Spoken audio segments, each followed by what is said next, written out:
Nice to be here. So I am Summer Rachel Short, and I am a middle grade author. And my first book, The Mutant Mushroom Takeover, is out now from Simon & Schuster. And my second book, Attack of the Killer Komodos, is coming out this September. And you can find out more about me and my books at srachelshort.com. And I'm also on Twitter and Instagram, Summer Rachel Short on Twitter and Summer Rachel Writes on Instagram. So I'm very happy to be here. And a little bit about my books. They're both STEM oriented, and they've got a lot of natural sort of science, botany and kind of biology, but it's all wrapped in a mystery and lots of adventure. So I just wanted to read a little bit from, this is the second book. It's a new mystery with these characters. Maggie Stone is the main character, and she is an aspiring naturalist, and she loves nature, and her dad's a park ranger, and they've gone out to visit him in Yellowstone National Park.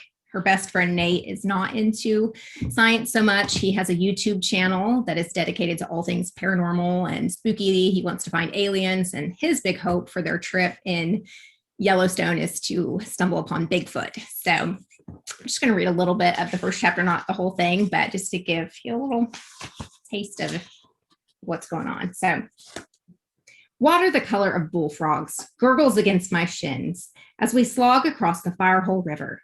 Nate swings a rope in an unruly figure eight and bellows a Bigfoot call that sounds like a dying whoopee cushion sputtering out its final serenade. I zoom in the video camera as he takes a wobbly step toward the riverbank. The smell of pine sap and spicy sagebrush mingles with my SPF 75 and citronella bug spray. We've been in Yellowstone National Park less than 24 hours, and we're already on the hunt for the legendary primate. As an up-and-coming naturalist, I'm skeptical about the big guy's existence, but humoring Nate is number 3 on my Yellowstone vacation bucket list. Plus, hanging out in the wilds of the park is basically my definition of paradise. You getting all this, Mags? Nate calls over his shoulder. He's got on dark shades and a few streaks of black paint spread across his freckled cheeks, plus a neon green I Believe t-shirt that pretty much cancels out the camo face paint.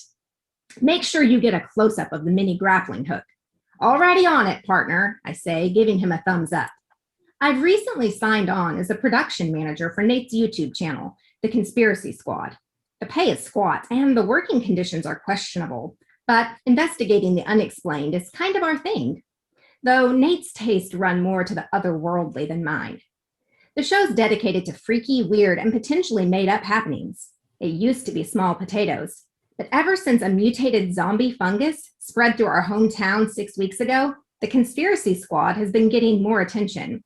Nate's even had a couple of companies reach out to him looking to sponsor segments, hence the rope and grappling hook.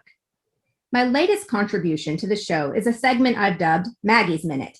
At the end of each episode, I give a few tidbits that offer a scientific explanation for whatever paranormal finding Nate's reporting on. He's even made me some cool intro music. Fans seem to dig it. Though I do get a lot of questions about the Bermuda Triangle and the lost city of Atlantis. I haven't come up with good explanations for those just yet. But the world's full of mysteries, like sand dunes that make songs songs that sound like chanting monks, or the way birds can find their way home after traveling thousands of miles without ever using a map or GPS. I record another minute of Nate stomping around and belching out grunts that sound more like indigestion than primate calls. I glance up from the camcorder. You might want to go easy on the sound effects if you really want a shot at attracting an elusive species. Lots of squatchers have tried that route and got diddly to show for it. My strategy is to go in loud and proud. Let the hairy dude know I mean business. Nate whirls around in a dramatic spin, his rope high, like an 11-year-old mythical beast wrangler.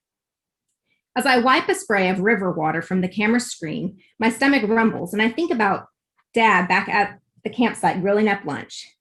This week's going to be our first chance in a long while to really kick back and spend some time together. He's promised me a hike this afternoon and marshmallow roasting over the campfire after that, numbers 1 and 2 on the bucket list. So I know I don't have a whole lot more time, so that was just a couple of pages of Attack of the Killer Komodos, and like I said, it's part of a mystery series, and it's got STEM and mystery and adventure, and I think it's pretty fun. So this is the sequel that I was reading from, which comes out this September, and my debut is the Mutant Mushroom Takeover, and it is funny names. These have funny names.